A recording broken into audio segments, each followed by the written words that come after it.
ప్రధాని మోదీ తెలంగాణ పర్యటనకు రాజకీయ ప్రాధాన్యత ఖచ్చితంగా ఉంటుందని స్పష్టం చేశారు కేంద్ర మంత్రి కిషన్ రెడ్డి.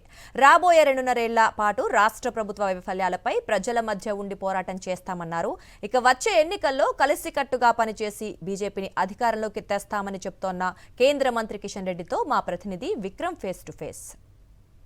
ఈ నెల 10వ తేదీన ప్రధాని నరేంద్ర మోడీ రాబోతున్నాడు. ఈ పర్యటనకు సంబంధించిన మరిన్ని వివరాలు కేంద్ర మంత్రి కిషన్ రెడ్డి గారు ఉన్నారు, వారిని తెలుసుకుందాం. ఈ ప్రధాని నరేంద్ర మోడీ పర్యటనకు రాజకీయ ప్రాధాన్యత ఉందా, అభివృద్ధి కోణంలో మాత్రమే చూడొచ్చా? ఒకటి, రాజకీయంగా ఉండేటువంటి ప్రాధాన్యత రాజకీయంగా ఉంది. తెలంగాణ రాష్ట్ర అభివృద్ధి కోసం కేంద్ర ప్రభుత్వం గత అనేక రోజులుగా నరేంద్ర మోడీ గారి నేతృత్వంలో ఏదైతే అభివృద్ధి కార్యక్రమాలు చేపడుతున్నామో, మరొకసారి సుమారు 9,500 కోట్ల రూపాయల విలువైనటువంటి ప్రాజెక్టులు ఎల్లుండి వారు కొన్ని భూమి పూజ చేస్తారు, కొన్ని పూర్తయినటువంటి ప్రాజెక్టులు తెలంగాణ ప్రజలకు డెడికేట్ చేస్తారు. అంటే ఈ పర్యటన ద్వారా బీజేపీలో ఏమైనా మార్పులు సంభవించే అవకాశం ఉందా? రాజకీయ సమీకరణాలు ఏమైనా మారే అవకాశాలు ఉంటాయా ప్రధాని నరేంద్ర మోడీ పర్యటన ద్వారా?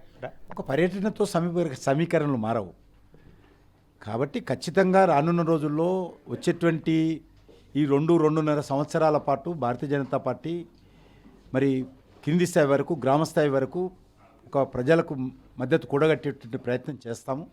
దానికి ఈ సభ ద్వారా కొంత మరింత గ్రామ స్థాయిలో అన్ని వర్గాల ప్రజలు కూడా ఎదురు చూస్తున్నారు. కాబట్టి తప్పకుండా ఒక సానుకూలమైనటువంటి వాతావరణం ఏర్పడుతుంది ఈ సభ ద్వారా. దాని ద్వారా మేము ముందుకెళ్తాం. అంటే 2.5 ఏళ్ల సమయం ఉంది అసెంబ్లీ ఎన్నికల సమయానికి. ఈలోపు కార్యకర్తలకు సంబంధించి ఈ సభ ద్వారా ఏం చెప్పాలనుకుంటున్నారు? కార్యకర్తలకు కానీ ప్రజలకు కానీ ఈరోజు రాష్ట్రంలో ఉన్నటువంటి కాంగ్రెస్ పార్టీ ప్రభుత్వం పూర్తిగా వైఫల్యం చెందింది.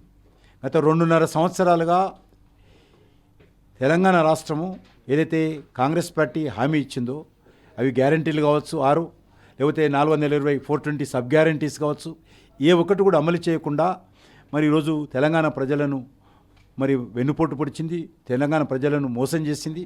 కాబట్టి కాంగ్రెస్ పార్టీ ఈరోజు పూర్తిగా డబ్బుల మీద ఆధారపడి డబ్బులు వసూలు చేసుకొని 1,000 కోట్ల రూపాయలు మళ్ళీ వచ్చే ఎలక్షన్స్లో డబ్బులతోటే గెలుస్తాము, డబ్బులతోటే గెలవాలి అనేటువంటి కుట్రతోటి, ఆలోచనతోటి కాంగ్రెస్ పార్టీ ప్రయత్నం చేస్తూ ఉంది.